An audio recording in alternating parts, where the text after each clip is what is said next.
ለማንኛውም ሰሙ እኔ ምንም አይነት ነገር ባይኖረኝም እንደው እንደዚህ አይነት ስሜት ስለተፈጠረ ሰዎችም እንግዲህ የሰሙ ሰዎች እንደዛ ስላሉ አንተም ሊና ምንም እንዳይኖር እኔ ይቅርታ በጣም በትህትና ነው ይቅርታ ነው የምቀበለው። እኛም ያስቀየምናችሁ ሰዎች ካሉ በትክክልም በምንም ያው ይቅርታ መጠየቅ ያለ ነገር ነው። ክርስቲያኖች ስለሆን ክርስቲያን እኮ በቁጣችሁ ፀሐይ አይግባበት ተብለናል። ሰው ሊያጠፋ ይችላል፣ ሊቆጣ ይችላል፣ ተቆጥቶ በስሜት የሆነ ነገር ሊናገር ይችላል። ግን ፀሐይ እስከሚገባ ድረስ ህሊናው በዛ ሁኔታ መቀጠል የለበትም። ወዲያው ህሊናውን ወቅሶት መንፈስ ቅዱስ በልባችን ውስጥ ካለ ወዲያው ነው የሚወቅሰን። ጥፋት ስናጠፋ ሰው እስከሚነግረንም እኮ አይጠብቅም እና ያን ጊዜ ተረጋግተን ቁጭ ብለን ልባችን ሲወቅሰን የተሳሳቱ የተበላሹ ነገሮችን ማስተካከል፣ ያጠፋነው ነገር ካለ ማስተካከል፣ ይቅርታ መጠየቅ ያለብን ካለ መጠየቅ፣ እንደው ከተናገርነው ውስጥ ሚስ አንደርስታንድ ሊደረግ የሚችል ነገርም ካለ ማስተካከል ያው የክርስትናችን መገለጫ ነው። እኔ እንደው በዚህ አጋጣሚ ግን መልእክት አንድ ነገር ልበሉትና በጣም ይቅርታ አቋረጥኩት። እዚህ ጋር ቤቱን ከፍቶ ምናምን ለሚሉ እውነት እኔ መጥፎ ነገር በእርሱ ዙሪያ ተናግሬ ቢሆን ኖሮ ቪዲዮ ተቆርጦ ልክ የዲያቆን ዘማርያም ቪዲዮ እንደተቆረጠ ለእርሱ ቪዲዮ ቆርጦ ይልኩሎት ነበር። በሰዓቱ ግን እኔ ቤቴን ከፍቼ ከእሳቸው ጋር በሰላም ነበር ያወራ ነው እንዲህ ምክንያቱም ፖለቲካ እየሰሩ ስለነበረ ቤት ተከፍቶ ይኸው እንዲያሉት እንዲተባለ እንዲህ እያሉ ስለነበረ እኔ በሰዓቱ ያልኩት ይህንን ፓርት ነው። ከእሳቸው ጋር ስናወራ በዚህ ልክ ነው። ኢቭን ያልተግባባንበት ነገር እንኳ ሲኖር ምንድን ያሉት አያዋለው ነው ያሉት። ለምንድን ነው የምትሳደቡት? ይሄንን ፓርት ነው እንግዲህ ስድብ ቢሆን ኖሮ ተቆርጦ ይሄኔ እዚህ ሚዲያ ላይ በቃ እንደ መምህር ዘማርያም በቃ እንትን ይል ነበር። ምንም በሰዓቱ ላይ መጥፎ ነገር አልተናገርኩም በእርሱ ዙሪያ እኔ ቤቴ ከሆነ። አሁን እነሱ ምንድነው የሆነ አላር አንዳንድ ጥሩ ክርስቲያን ያልሆኑ ሰዎች ምናልባት የሌላ ቤተ እምነት ተከታዮች ሊሆኑ ይችላሉ እና እንትን እያሉ ነገሮችን ማጋል ስለፈለጉ ነው። አሁን መምህር ታላቁ ቤት ሲደረግ የነበረው እኛን ስሜታዊ አርገውን በቃ በጣም ተናደን ምናምን ምንናገር አርገው ነበር ያ ሁሉ ነገር ሲወርድ የነበረውና እግዚአብሔር ይመስገን አይደለም እኛ ከመምህራኖቻችን ጋር ከአባቶች ጋር ቁጭ ብለን ይቅርና ከሌሎች ጋርም ስናወራ በዚህ ልክ ሄደን እንትን አንልምና እኔ ድምጤን ጮክ አድርጌ በዛ እኔ በጣም እንትን ብሎኝ ነበር። እኔም ተሰምቶኝ ነበርና ከሚኪን ጋር ስናወራ ነበረ።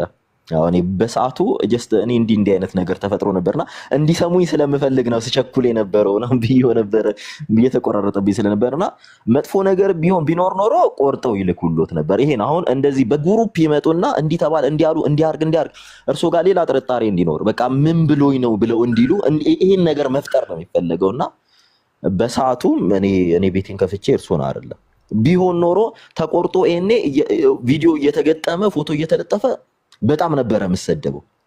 ለዛ ነገር አልተሳካም ነበር። የተጠበቀው ያ ነገር ስላልተሳካ ታላቁ ቤት እንዲሆን ነበር እርሶን ሜንሽን እያረጉ እኔንም ሜንሽን እያረጉ እንትን ሲሉኝ የነበረው በቃ ምንም ከኦርቶዶክሳውያን አይሳደቡም እያልኩ ነበር እኔ እንትን ስላቸው የነበረው እና ለዛም እኔ በጣም ይቅርታ ምናልባት እነዚህ አሁን ለእርሶ የነገሩት በጣም ነው። እኔ እንደውም ፖዚቲቭሊ ነው እርሶን ሁሉ ሳነሳዎት የነበረው ቤቴና እሳቸውም እኮ በዚህ ሐሳብ እንዲህ አይነት ሐሳብ ሰጥተዋል እያልኩ ፖዚቲቭሊ ነው ሳወራ የነበረው። እነሱ የመጡበት መንገድ ግን ትንሽ ከባድ ነው። ለዛ ነው መምህር አይ በቃ ምንም ችግር የለውም። ሰሙ ወደፊት ያለው ነገር አብረን መተናነጽ ሁላችንም በእውነቱ በቤተ ክርስቲያን መምህር ልንባል የሚገባ ሰዎች አይደለንም። ደቀ መዛሙርት ነን፣ ተማሪዎች ነን። እኔ አሁን መምህር በረከት ሲባል መምህር የሚለውን ስንቱን ሰው አትበሉኝ ብዬ ዘልቀዋለሁ ብዬ ተውኩት እንጂ ለእኛ አይገባም በእውነቱ ማለት ነው። ምክንያቱም በጣም ትላልቅ አባቶች ቅዱሳት መጻሕፍትን 20 ዓመት 30 ዓመት ተምረው በአእምሯቸው በልባቸው ወስነው የያዙ ደቀ መዛሙርት ሲያስተምሩ የሚኖሩ ትላልቅ መምህራን የተጠሩበት ስም ነውና ሁላችንም በእውነቱ ደቀ መዛሙርት ነን፣ ተማሪዎች ነን። የሚጎለን ነገር ይኖራል። የሆነ አቋም ይዘን እንደው ፋይት ማድረግ ምናምን ጎራ ይዘን እንደዚህ መደባደብ ምናምን ሳይሆን በቃ አንድ ጉዳይ ሲነሳ እንደው ተሰብስበንም ዲስከስ ብናደርገው አስፔክቶች የምናዋጣው ነገር ይኖራል። ከዚያ በኋላ ደግሞ ሊቃውንት ትላልቅ መምህራን የሚሉትን ነገር እንቀበላለን፣ ከኛ የተሻሉ መምህራን ማለት ነው። እና የአስተምሮ ጉዳይም ቢሆን እንትን ባንሆን፣ በጣም ፍራስትሬት ባናረግ። ቤተክርስቲያናችን በጣም ትልቅ ቤተክርስቲያን ነች። የሆነ ቲክቶክ ላይ አንድ ሰው ሁለት ሰው የሆነ ነገር ስላለ በቃ የቤተክርስቲያን ትምህርት ሌላ አቅጣጫ ይዞ ምናምን ይላል ብለን ለጦርነት መነሳት የለብንም። ባይዘዌ ቢሳሳት እንኳ አንድ ሰው ለመምከሪያ ጊዜ ራሱን ለማስተካከያ ጊዜ ብንሰጠው ጥሩ ነው። ለምን መሰላችሁ? ቤተክርስቲያን እኮ የአንድምታ ትርጓሜ ያላት ሊቃውንት አሏት። በጣም ትምህርቷን የሚጠብቅ አባቶቻችን ሰፍረው ቆጥረው ያስቀመጡት ብዙ ነገር አለ እና ይሄ በጣም ሴንሲቲቭ ሆነን ወደ ጠብ አንሂድ። ስተትን ስተት ማለት አለብን፣ ግን ቅድም ዘማርያም እያለ ነበረ በሚያንስ መንገድ ሰዎችን በሚያስከፋ በሚያስቆጣ መንገድ ሳይሆን እንደው እንደዚህ ያለ መምህር በረከት ምን ለማለት ፈልጎ ነው፣ ወይም ቀሲስ ወይም መምህር ታላቁ ወይም መምህር ኤፍሬም እንዲህ ያሉ ምን ለማለት ፈልገው ነው? እስኪ አብራሩልን። እድል መፍጠር፣ የተሳሳትነው ነገር ካለም ደግሞ እንደዛ ማድረግ፣ ሌሎችም ጋር እንደዛ ቢሆን ጥሩ ነው። ምክንያቱም አስተምሯችን የተሰፈረ የተለካ ነው። ማንም ሰው መጥቶ የሆነ እንደ ሻሎ እንደሆነ ሐይቅ አደፍርሶት ምናምን ጭቃ አድርጎት የሚሄድ አይደለም። ውቅያኖስ ነው። ውቅያኖስ ላይ ሁነን በጣም ፍራስትሬሽን ውስጥ መግባት የለብንም። እኔ በዕቅበተ እምነት አንድ ሰው የጻፈው በጣም ድንቅ ነገር እያነበብኩ ነበረ። ዕቅበተ እምነት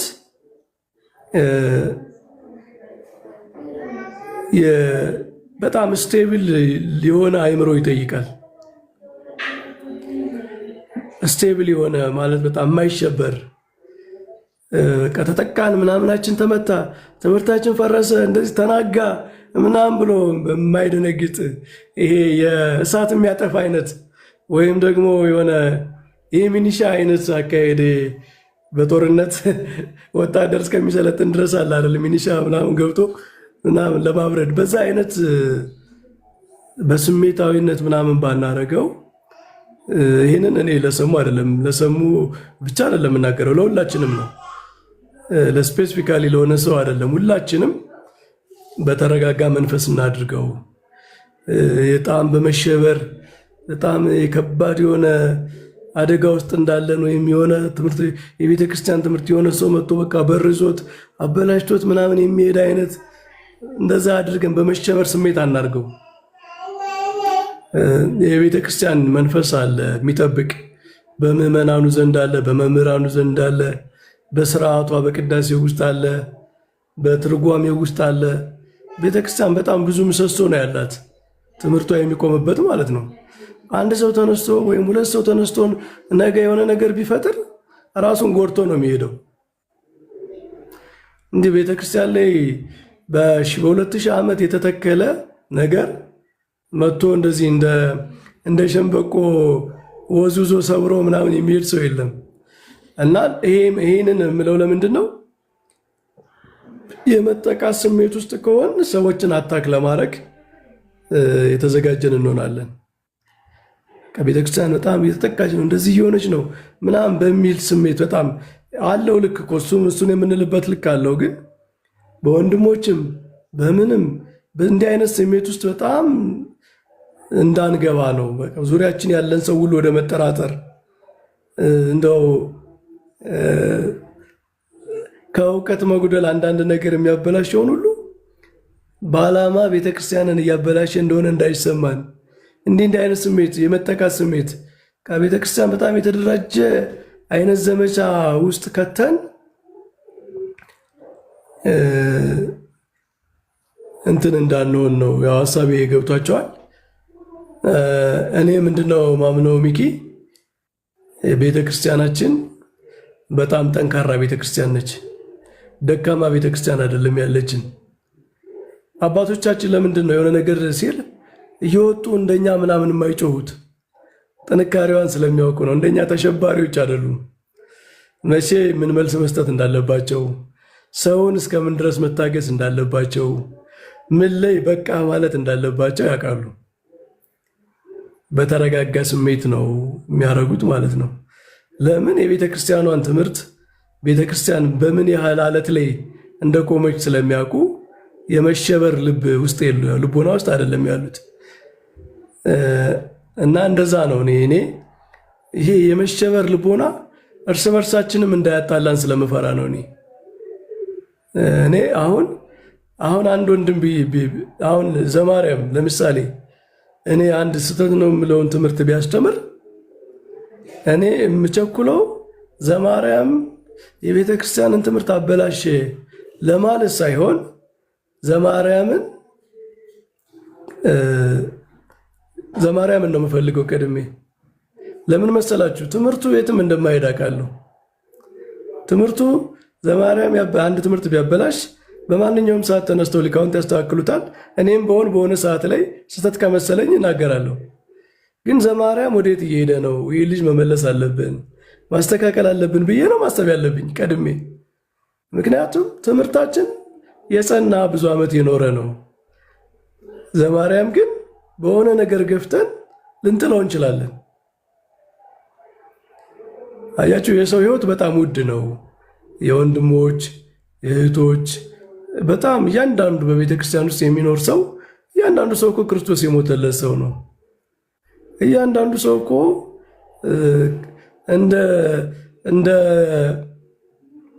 እንደ ሳምራዊቷ ሴት ክርስቶስ በቀትር ሰዓት ሂዶ የሚያናግረው ሰው ነው። እያንዳንዱ ሰው ውድ ነው፣ ማሰብ አለብን። በተለይ በቤተ ክርስቲያን ውስጥ ደግሞ ሕይወታቸውን ሰጥተው ያሉ ሰዎች በሰንበት ትምህርት ቤትም በአገልግሎትም በቲክቶክም በምንም እንደዚህ የሚደክሙ ባወቁት በተረዱት መጠን የሚደክሙ ሰዎች ውድ ሰዎች ናቸውና ለሁሉም ሰው እንጠንቀቅ። ለሁሉም ሰው እንጠንቀቅ። ይህን ሰው እንደዚህ ብለው ተገፍቶ እንዳይወድቅ ሌላ ስሜት ውስጥ እንዳይገባ ለሁሉም ሰው እንጠንቀቅ። አስተምሯችን መጠበቅ አለበት። እንጠብቀዋለን ሁልጊዜ። ደግሞ በቂ አስተምሯችን የሚጠብቁ ሊቃውንትም አሉ። እኛ እንደው በጣም ደጋግመን ስላወራ ነው እንጂ ቤተክርስቲያን መምህራን በቂ መምህራን አሉ እና እኛም ቢሆን ደግሞ መናገር ባለብን ሰዓት እንናገራለን። ግን የወንድሞቻችንን የእህቶቻችንን ሕይወት እንጠብቅ። ከውስጥ ወደ ውጭ ይሁን። ስህተትም ስናይ ከውስጥ ጀምረን ወደ ውጭ እንሂድ ማለት በግል ማናገር፣ በሚቀርበው ሰው በኩል እንደው አናግረው ማለት፣ ማስመከር፣ መምከር አለ እኮ። ከዛ በኋላ ደግሞ መጨረሻ ላይ በጣም አስቸጋሪ ሲሆን፣ ብዙ ምዕመናንን የሚጎዳ ነገር ሲሆን፣ በግልጽ የሚደረግ ነገር ሲኖር፣ በግልጽ የሚወቀስበት ደረጃ ይኖራል ማንም ሰው እና ደረጃውን ጠብቀን ተጠንቅቀን እናድርግ። ለሁሉም ሰው ሕይወት እንጠንቀቅ። ከሁሉም በላይ እንደ ፍቅር አይነት ትልቅ ነገር የለም። ነገራችን ላይ ደቀ መዛሙርቴ መሆናችሁ እንኳን የሚታወቀው በፍቅር ነው ብሏል ጌታ በወንጌልና ሰውን ሳንወድ ለሰዎች ሳንጨነቅ ሰውን ሳንወድ ወንጌልን ማስተማር አንችልምና ቅዱስ ጳውሎስ ከሁሉም ፍቅር ይበልጣል ብሏልና ለፍቅር ብዙ እንጣር ማለት ነው። ለፍቅር ብዙ እንድከም። በቃ የሚያስፈልገውን ዋጋ ሁሉ ለፍቅር እንክፈል። መጨረሻ ላይ እርማት የሚያስፈልገው ተግዛዝ የሚያስፈልገው አካል መገሰጽ አለበት። ግን እያንዳንዳችን ምን ያህል ለፍቅር ቦታ ሰጥተናል? ምን ያህል ፍቅርን ኤግዛውስቲቭሊ ተጠቅመን ችግሮችን ለማስተካከል ሂደናል የሚለው ግን የሚቀድም ይመስለኛል። በአጋጣሚ ነው ሚኪ የገባሁት። ረጅም ሰዓት አወራው፣ ግን ሰሙ። እግዚአብሔር ይስጥልኝ፣ በእውነቱ እግዚአብሔር ያክብርልኝ ወንድሜ። ይቅርታ መጠየቅ በአሁኑ ዘመን ደግሞ በጣም ከባድ ነው። ይቅርታ መጠየቅን እንደመሸነፍ የሚቆጥር ብዙም ሰው ስላለ ይቅርታ መጠየቅን በራሱ ትልቅ ነገር ነው። አጠፋሁት ብለህ ላሰብከው ነገር ለወደፊቱም እንግዲህ እየተመካከርን ስህተት ሲኖር በሁላችንም እየተራረምን ቤተክርስቲያናችንን ማገልገል ያስፈልገናል። እግዚአብሔር ይስጥልኝ፣ አክብርልኝ። መምህር እግዚአብሔር ይስጥልን። መምህር በረከት በእውነት እግዚአብሔር አምላክ ሕይወትን ቃል ያሰማልን። ለሁላችንም መልካም የሆነውን መልእክትን ያስተላለፉት ከእርሶም ከአንደበቶትም የተማርነው ትልቅ ነገር አለና እውነት ለመናገር እግዚአብሔር አምላክ ዘመኑትን ሁሉ ይባርክሎት። እጅግ በጣም ነው የምናመሰግነው። ያው ዲያቆን ዘማርያምም ይቅርታውን ተቀብለውታል ለሰሙ፣ እንደዚሁ መምህር በረከትም እንደዚሁ ይቅርታውን ተቀብለውታል። ይቅርታ የሚጠይቅም ይቅርታ የሚቀበልም እርሱ ትልቅ ነውና ሁላችሁም ትልቅነታችሁን ነው በእውነት እግዚአብሔር በሚያውቅ ያሳያችሁን። እግዚአብሔር ይስጥልን። የትምህርት ጉዳይ የአስተምህሮ ጉዳይ እሱ ሊነሳ ይችላል፣ ግን የሁሉ ነገር ፈቺዋ ቤተክርስቲያን ነች፣ የመጨረሻዋ ቤተክርስቲያን ነች እና እሱ ነገር ላይ ከግለሰቦች በወጣ መልኩ ትምህርት ላይ ብቻ ትኩረት ተደርጎ መተናነጽ፣ ወንድምን ገንዘብ ማድረግ ላይም ትኩረት ብናደርግ የሚለውን መምህር በረከት የሚያስተላልፉ ትልቁ መልእክት እሱን መቀበል ሁላችን ይገባል ብዬ አስባለሁ። ቀሲስ ነግሬው ቡራኪዎት ይድረሰን፣ ይፍቱን ይባርኩን አባታችን። እግዚአብሔር ይባርክልን፣ እግዚአብሔር ይፍታ።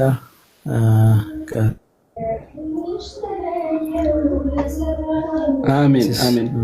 እንደሚናገሩት ነገር ካለ ቀሲስ ብዙ ጊዜ ይገባሉ፣ ቡራኬ ሰጥተው ዝም ይላሉ።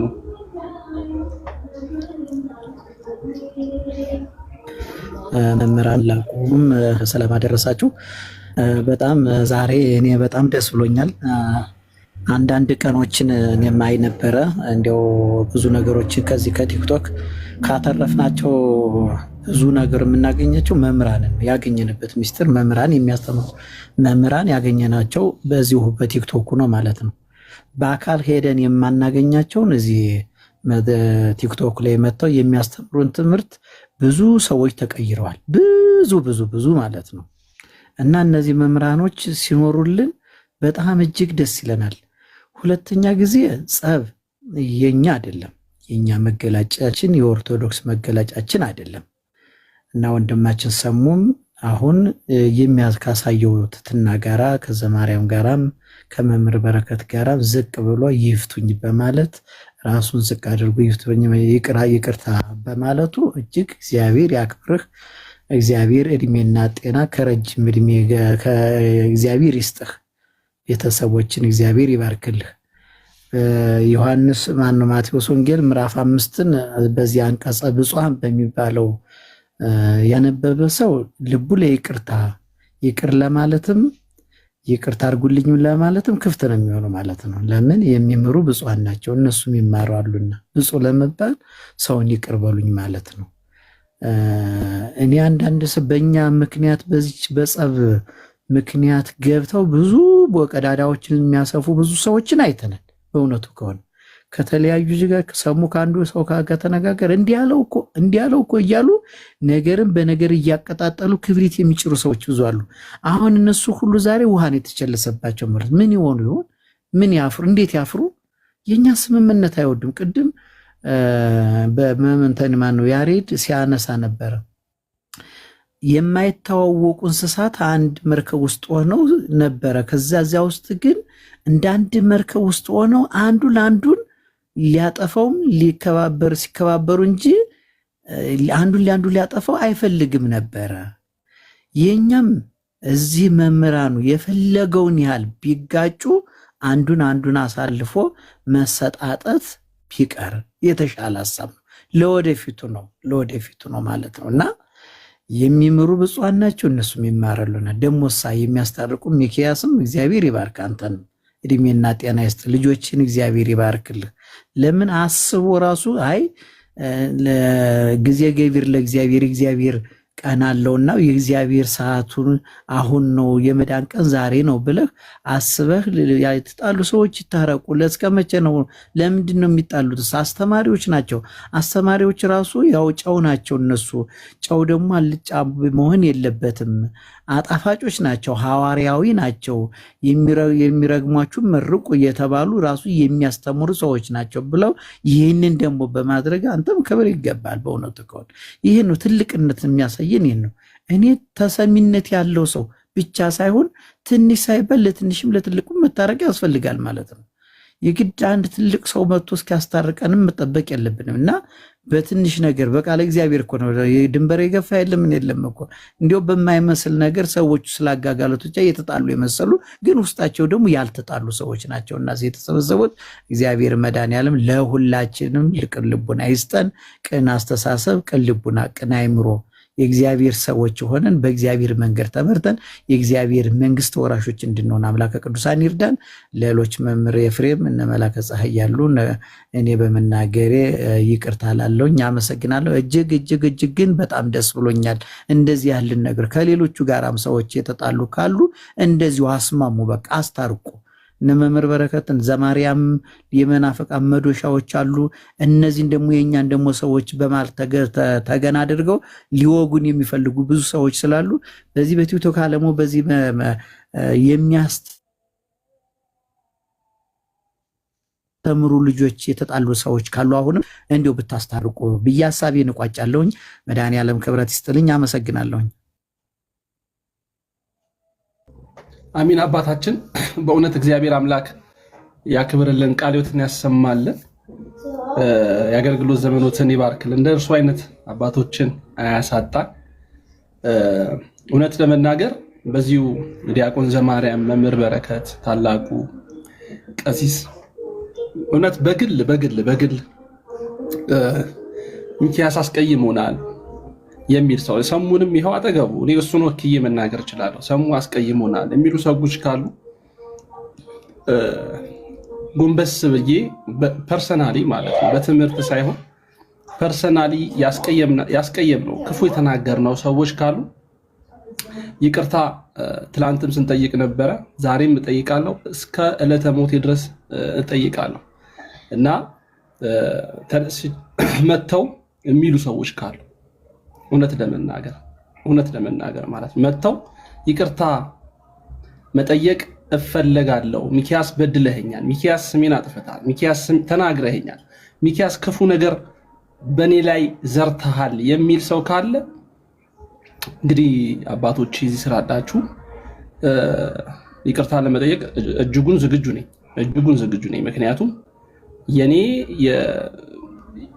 የህይወቴ መሰረት ሁሉ ይቅርታን ያስተማረው ክርስቶስ ስለሆነ የሁላችን የመጣንበት ትልቁ ዓላማ ይሄ ነውና ቀሲስ ነግሬዎርሶን እግዚአብሔር ያክብርልን። እጅግ ጥልቅ የሆነ ጥሩ የሆነ መልእክት ነው ያስተላለፉልን። ሁላችሁም የተናገራችሁት ነገር ለሁላችን አስተማሪ ነው ብዬ አምናለሁና መተው ማንም ሰው ሚኪያስ ይሄን አድርገሃል የሚል ካለ በግል ምጠላው፣ በግል ላስቀየመው መፈልግ፣ በግል ላዋረደው የምፈልገው ቅንጣት ታክል አንድም ሰው የለምና ሰሙም ወንድማችን በተመሳሳይ በአደባባይ ማንም ሰው ከዚህ በኋላ መሳደብ፣ መናገር፣ ስለሰደቡት ስማቸውን ፎቶቸውን አውጥቶ እንዲናገር እግዚአብሔር በሚያውቅ ትላንትም ስንፈቅድለት አልነበረም፣ ከጎኑ አልቆምንም።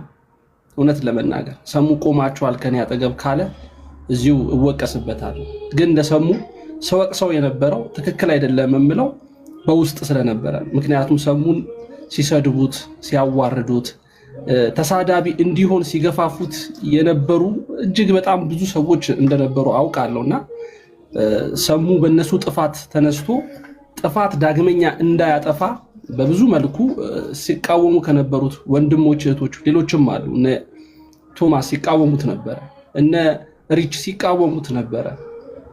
ብዙዎች በውስጥ ማለት ነው ሰሙን ያልተቆጣ፣ ሰሙን ያልተናገረ፣ ሰሙን ያልገሰጸ እህት ወንድሞቹ የሉም። ይሄ በአደባባይ ወንድም አባቶቻችን ስላላችሁ በግልጽ የምንናገረው። ስለዚህ አሁንም ቢሆን በግል ማንም ሰው መጥቶ ይኸው በግል ስማችን አንስተሃል፣ አስከፍተህናል፣ አዝነንባሃል፣ ደምተንባችኋል የሚል ሰው ካለ ይኸው ከእናንተ የሚበልጥ እዚህ ቲክቶክ መንደር ላይ የለም። ካህን በቤተክርስቲያናችን ትልቅ ክብር ያላቸው ትልቅ ስፍራ ያላቸው ሰዎች ናቸው። ይኸው ካህናት አላችሁ። በእናንተ ፊት ለፊት መጥቶ ይቅርታ ለመጠየቅ ዝግጁ ነን። ምክንያቱም የግል ጸብ የግል የሚባል ነገር የለም። እርግጥ ስሜታዊ የሆነባቸው ጊዜያቶች ነበሩ፣ ወቅቶች ነበሩ። ከዛ ባለፈ ግን ሌላ ነገሮች የሉም። በትምህርት ጉዳይ ላይ ግን ምንም እንኳን ምእመን ብንሆን ምንም እንኳን ታናናሾች ብንሆንም ግን ደግሞ የቤተክርስቲያናችን ትምህርትና የነገው ትውልድ ጉዳይ ያሳስበናል። ልጅ ያለን ሰዎች አለን። ልጆቻችን ነገር የተሳሳተ ትምህርትና የተሳሳተ አስተምህሮ ውስጥ ገብተው እጅጉን ወደ ጥልቁ የሚወስዳቸውን አካሄድ እንዲሄዱ አንፈልግም። ስለው ትውልዱ እንጨነቃለን። ስለሌላው ሰው አያገባም እንኳን ብባል ስለ ልጄ ይመለከተኛል። ስለ እናቴ፣ ስለ ወንድሜ፣ ስለ ታናናሾቼ ጭምር ይመለከተኛል። እና የትምህርት ጉዳይ በአስተምህሮ የወደቀ ትውልድ፣ በአስተምህሮ የተዛባ ነገር የያዘ ትውልድ ነገ አባት እናቶቹን ካህናት፣ ዲያቆናት፣ ሊቃውንትን የሚሰማበት ጆሮ አይኖረው። ስጋቴ እጅግ በጣም የኔ ስጋት ይሄ ነው እና በትምህርት ጉዳይ ምንም እንኳን ባላውቅ የአባቶች ትምህርት እስኪ አምጣ ተብዬ ብጠየቅ ሮጬ ላመጣ የሚችል እውቀት ባይኖረኝም ግን ደግሞ የቤተ ክርስቲያን ሽታዋን አውቃት አለውና ከዛ አንጻር በቤቱ ቅናት ተነሳትቼ ብዙ ሀሳቦችን አራምጄ አውቃለሁ። በዚህ መንገድ ግን የተሳሳተ አካሄዶችን ሄጄ ከነበረ በምንም አይነት መንገድ የዚህ ስራ ያላችሁ አባቶች ወንድሞች ያላችሁ ለመወቀስ ለመገሰጽና ለመስተካከል እጅጉን በክርስቶስ ፍቅር በንጹህ ልቤ ለመስማትና ለማድመጥ ዝግጁ ነኝ።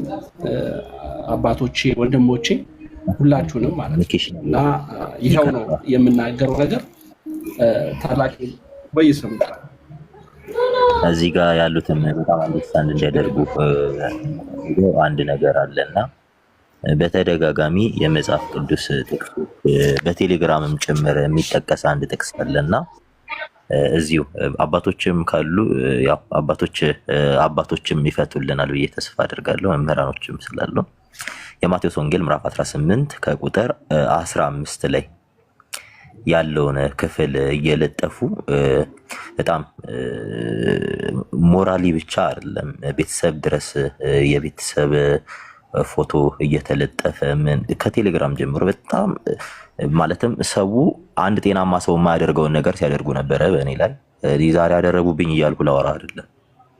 ምክንያቱም በጣም ብዙ ጊዜ ሚኪ አንተም ታውቃለህ፣ ያው በአንተ ላይም ስለደረበ ብዙዎቻችሁ ላይ የሰው ሴንሲቲቭ ፓርቱ ከቤተ ክርስቲያን ባነሰ ቤተሰቡ ነው። እዚህ ደረጃ ሄደው ሲሳደቡ እኛ ብዙ ጊዜ እኔ በጣም በህይወቴ በጣም የታገስኳቸው ሰዎች ናቸው። መጨረሻ ላይ ከአቅሜ በላይ ሲሆን ነው እዚህ ደረጃ የገባሁትና ምንድነው አንድ ሰው እናንተ አሁን እገሌን ይቅርታ ጠይቅ ከታች ያላችሁ ነው እገሌን ይቅርታ ጠይቅ እገሌ ከእገሌም እገሌ መተው እኔን አውርቶኝ ያውቃል ወይ? እናንተ እጣ ፈንታው ከቀራጮች ጋር ይሁን መናፍቅ እንዲህ እያለ እናንተ እገሌ የምትሏቸው ሰዎች እኔን ሲሉኝ አንድ ቀን አውርተውኝ ያውቃሉ ወይ? እኔ አውርጃቸዋለሁ፣ እነሱ አውርተውኝ ያውቃሉ ወይ? ይኸው በአባቶቼ ፊት በእግዚአብሔር ፊት ነው የምናገረው። አንድ ቀን መተው በእናንተ ከማሰደብ ውጭ አንድ ቀን ምንም ብለውኝ ያውቁ። በቃ ለእናንተ ይጽፋሉ፣ ስደቡት ይላሉ፣ ትሰድቡኛላችሁ። ምክንያቱም እኔ ምንም አድርጌ አይደለም። ያ እኔ እዛ ደረጃ የመጣሁት ከእኔ አልፋችሁ ቤተሰቤን እየለጠፋችሁ ስም እየጠራችሁ ትሳደቡ ስለነበር ነው። አታቁኝም፣ አላቃችሁም። እንዴት አንድ ሁለት ወንድማማች ተጣሉ ብላችሁ ያ ወንድም ስደበው ስላሏችሁ እንዴት መታችሁ ትሳደባላችሁ? አንተዋወቅ። እኔ እኮ የትኩረት ፖይንቶች የሆነው እንኳን አያውቁም። በቃ ትምህርት ካለ እኔ እንደውም ብዙ ጊዜ በውስጥ ነው እንደውም ነገሮችን የምጨርሰው። ቤት ድረስ መጥተው አባቶች ባሉበት ቁጭ ብለው ሲሰድቡኝ እኔ ምንም አላልኳቸውም ነበር። ለምንድን ነው የምትሰድቡኝ ነበር የመጀመሪያ ጥያቄ። እና እኔ አሁን አንድ እኔ ስሙን ባነሳው ደስ ይለኛል። አባቶች ምናልባት በውስጥ መስመር እነግራቸዋለሁ። በክህነት ደረጃ ያለ ሰው ነው፣ ክህነት አለው እና ስሙን አልጠራም። ሚኪሻ በክህነት ደረጃ ነው ያለው። ምንድነው እጣ ፈንታው ከቀራጮች ጋር ይሁን እያለ በጣም እንትን ሲልም ቤቱም እኔ ጀስት እኔ አላውቀውም ፊዚካሊ እኔ የቤተ ክርስቲያን አገልጋይ ነኝ ብሎ ስለመጣ ነው እዚህ ቪዲዮ ላይ። በሐሳብ ከኔ ጋር መቼም ተቃርነን አናውቅም፣ ስንተጋገዝ እንጂ እኔ ድሮ ማውቀው እኔ ዛሬ ላይ መጥቶ የሆነ ግለሰብ ከሆነ ግለሰብ ጋር ተጋጨ ብሎ ለዛ ተደረው በጣም ቆሻሻ አሁን እንኳን መጥቶ ዲያቆን ዘማርያምን ቴሌግራም ላይ ለጠፈው ሜንሽን እያደረገ የማቴዎስ ወንጌል ምዕራፍ 28 ከቁጥር 15 ጀምሮ ያለውን አንብብ እያለ ሜንሽን ሲያደርገው ነበር። እውነት መተህ አውርተኸኝ ታውቃለህ ወይ? ውጣና ከዛ አንድ ቤተክርስቲያን እንደሾመችው እንደ አንድ ካህን የቤተክርስቲያን ክህነት እንደያዘ ሰው አናግረኸኝ ታውቃለህ ወይ? አታውቅም። መጣ የሆነ ሰዓት ላይ ቤቴ መተህ ሰደብከኝ። አልሰደብኩም፣ ዝም ነው ያልኩ። ቤቴ መተህ ሰደብከኝ፣ አክብሬ ነው ያስገባው። ተሳድበውት ቤትህ ጠራኸኝ፣ ቤትህ አክብሬ ሄድኩኝ። ምን ብላችሁ ቆሻሻ ብላችሁ ሰድባችሁ እንዴት አበሻት ያን ሁሉ ሰው ሰብስባችሁ እኔ ጠራኝ ኬኩን ነው ይቅርታ ልጠይቅ ነበር። ግን እውነቱ ምንድነው? ምን አረኳችሁ? ለምንድነው ይቅርታ የምጠይቃችሁ? ምንም አላረኳችሁም ልል ነበረ። እስክናገር አልጠበቁኝም። በጣም ቆሻሻ ስድብ ሰድበውኝ ነው። አያችሁ ብሎ ብሎክ ነው ያደረጉኝ። በሌላ ስልክ ግን እከታተላቸው ነበር ሲሳደቡ። እውነት ተው ያላቸው ሰው አለ ወይ? እኔ ያጠፋሁትን እንደዚህ አጥፍቻለሁ ብዬ ምንድነው የሚሉት? ምን ሲሉ ነበር? እንደውም ላይቭ ላይ ነገ መጥቶ ይቅርታ ይጠይቀን የለ እያሉ ሞክስ ያደርጉ ሲስቁ ነበር። በነገራችን ላይ የይቅርታ ዋጋ እናንተ ጋር ተቀለለች በጣም ከባድ ነው። እኔ ይቅርታ ማለት እኔ ህይወቴ ነው ይቅርታን መጠየቅ። ክርስቶስ ያስተማረኝ እንግዲያው በቃ በዛ ልክ ነበር። ስትሳደቡኝ ነበር። እስኪ ከፍ በሉና አንብቡ ቁጥር 10 ነው እዚህ የማቴዎስ ወንጌል ምዕራፍ 18 ቁጥር 10 ምንድነው የሚለው? ከነዚህ ከታናናሾቹ አንዱን እንዳትንቁ ተጠንቀቁ፣ መላእክቶቻቸው በሰማያት ዘወትር በሰማያት ያለውን የአባቴን ፊት ያያሉ እላችኋለሁና የሰው ልጅ የጠፋውን ለማዳን መጥቷልና እያለ ይናገራል። አንብበዋል ወይ? እጣ ፈንታው ከቀራጮች ጋር ይሁን ስትል መተህ አንድ ቀን አውርተኸኛል ወይ? ከነሱ ግሩፕ በጠቅላላ ሰድባችሁኛል። ምንም ሳላረግ ብዙ ነገር ሄዳችኋል። በጣም ጸጥ ብዬ አክብሬያችሁ በጣም ረጅም ጊዜ ዝም ብያለሁ። አንድ ቀን መታችሁ እኔ እናንተ ጋር የርኩትን ያህል አንድ ቀን እኔ ጋር መታችሁ አንድ ቀን ምን አጠፋን ብላችሁ ጠይቃችሁኛል ወይ? ጥፋታችሁን ስለምታውቁ ብዙዎቻችሁ አልመጣችሁ እና ፕሊስ ምናልባት በሚከተሏችሁ በጣም ልታሰድቡኝ ትችላላችሁ፣ በጣም ምንም ልታረጉ ትችላላችሁ። ነገር ግን እኔ ይሄው በአባቶቼ ፊት እግዚአብሔር ይቅር ይበላችሁ ነው ማለት። ምናልባት እንዲያደረገ ነው አይደል የምባለው? ከዛ በላይ ባደርገው ከዛ በላይ ትንሽ ነገር ነው ያደረኩት። ምንም ሳታውቁኝ መልኬ ጥቁር ይሁን ቀይ ይሁን ሳታውቁ እናውቀዋለን እያላችሁ እንዲህ ነው እያላችሁ ይቅማል ያጨሳል። እኔ ሲጀመር እኔ በዘሬ ራሱ እንዲህ የሚያደርግ የለም። ይሄ ሁሉ ስትሉ ስትዋሹብኝ ስታሰድ እንዲሆኑ ነው የመጣው እብድ ነው ስትሉ እግዚአብሔር ይመስገን እኔ ቤተክርስቲያን አሳድጋኝ ያሳደገችኝ በመንፈሳዊ ብቻ በዓለማዊ ትምህርትም እንዳድግ ያደረገችኝ ቤተክርስቲያን ናት። እኔ ሐኪም ነኝ። እናንተ እሱ እንዲህ ነው እንደምትሉኝ አይደለም። በጣም ብዙ የሰው ልጅ ሊባል ከሚችለው በላይ ብዙ ነገር ብላችሁኛል። እኔ ይሄው በሚከተሏችሁ ስም ከታች ስላላችሁ ነው። ይሄው እግዚአብሔር ይቅር ይበላችሁ ነው ይቅር ብያችኋለሁ። ነገር ግን ይህን ነገር ባትቀጥሉ ምክንያቱም በጣም የሚያሳምም ነገር እናንተ አንድ ነገር ብትባሉ ምን እንደምታረጉ ስለምናቅ ብለናችሁም እንዴት እንደሆናችሁ ስላየንና ለማናችንም አይጠቅም። በአባቶች ፊት ጨዋ መስላችሁ አትታዩ። እኛ በቃ ተሸክሚያችሁ ነው መጨረሻ ላይ ያራገፍኩት።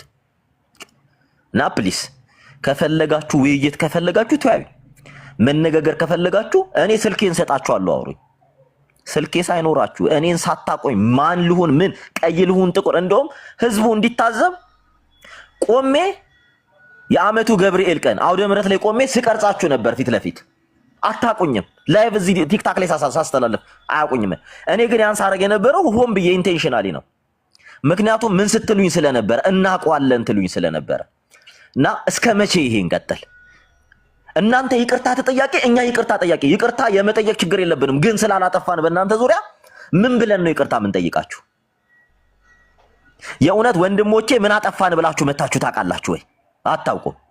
አያችሁ እኔ ጥፋቴ ስለሆነ አባቶቼን ጥሯቸው ወንድሞቼን በድያቸዋለሁ ብዬ ይሄው ይቅርታ እየጠየቅኩ ነው። እስኪ ኑና ምን እንደበደላችሁ እናሳያችሁ፣ ምን እንዳደረጋችሁ። ከቤተ ክርስቲያን አልፋችሁ ቤተ ክርስቲያን ላይ እንዲህ አይነት ትምህርት አለ ወይ ብለን ብንጠይቅ ፐርሰናል አርጋችሁ ፐርሰናል ብትሰድቡን ስድብ በጣም ያም ነበር።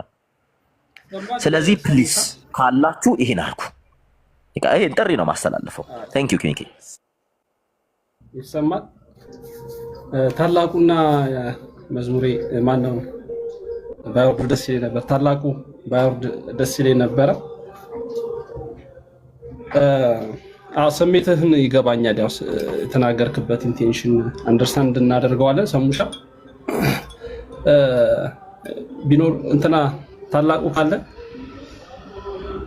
ቢመጣ ደስ ይለኛል እና ዘማርያም እሺ ዲያቆን ዘማርያም ማለት እንትን ነው የተናገርከው አንደርስታንድ ይደረጋል። ግን ደግሞ ያው ዋናው ጉዳይ የይቅርታ ልብ ነው። ከምንም በላይ ፐርሰናሊ የተጋጨው ፐርሰናሊ ላደረጉት ነገር የሚሰጠው ምላሽ ፐርሰናሊ ሲሆን ሰው ጎራ ይከፍልና የራሱን መንገድ ይዛል። ኔትወርክ ይሆናል። ኤኒዌይስ ምንድነው አሁንም በርን ልብን ማንም ሰው ቢሆን ማንም ሰው ፐርሰናሊ ላለበት ነገር ፐርሰናሊ ለተነሳው ነገር ሁሉ ይቅርታ መጠየቅ ትልቅነት ነው፣ ውርደትም አይደለም። እውነት ለመናገር አሁንም ቢሆን ማንም ሰው ሰሙን ገንዘብ ማድረግ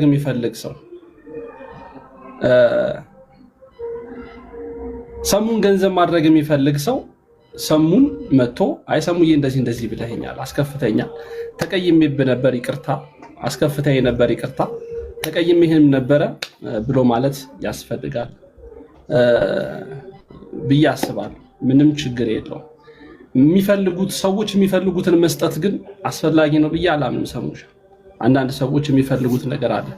እውነት ለመናገር ሰዎች እንዲስማሙ፣ ሰዎች እንዲታረቁ፣ ሰዎች በቅንነትና በፍቅር በህብረት አንድ ላይ እንዲሆኑ አይፈልጉም። በመለያየት ውስጥ ተጠቃሚ መሆን የሚችሉ ደስታቸው ሁልጊዜም በመለያየት ውስጥ ሰሙን እየሰደቡ የሆነን ሰው እያከበሩ ሰሙን እንትን እያሉ መሄድ የሚፈልጉ ሰዎች ይኖራሉና ለነዚህ ሰዎች በር አለመክፈት እኔ ትልቅነት ነው ብዬ ነው ማስበው። እና ይፈልጉታል። እገሌ ቤት ኑ፣ እነገሌ ቤትና እነገሌ ቤት ተከፍቷል። ኢማጂን አድርጉ። እዚህ ስራ ያሉት መምህራኖች አሉ፣ ካህናት አሉ። በጣም ይገርመኛል። መዝሙር ያሬድ ከፍቷል። ኑ መዝሙር ያሬድ ጋር ምን የሚሉት ንግግር ነው? የሚፈለግ ነገር አለ፣ የሚፈለገውን ነገር መስጠት አስፈላጊ ነው ብዬ አላምንም። የሚፈለገው ነገር ይሄ ነው። ምናልባት መዝሙር ያሬድ ቤቱን ከፍቶ እያስተማረ ነው። በቃ ጉዳይ ያለው ይሹ አለውና መለያየት ይፈልጋልና ለዛ አይነት ነገሮች በር መክፈት አስፈላጊ አይደለም። አሁንም ቢሆን በተቻለ አቅም ፐርሰናሊ አስቀይሞኛል የሚል ሰው ካለ ይኸው እግዚአብሔር ምስክሬ ነው። ቀሲስ አሉ፣ መምህር በረከት አሉ፣ ሌሎችም ወንድሞች መምህራኖች፣ ቀሲስ ኃይለ ሚካኤልም አሉ። መጥቶ ሚኪ ያስከፍተኛል ማለት ይችላል።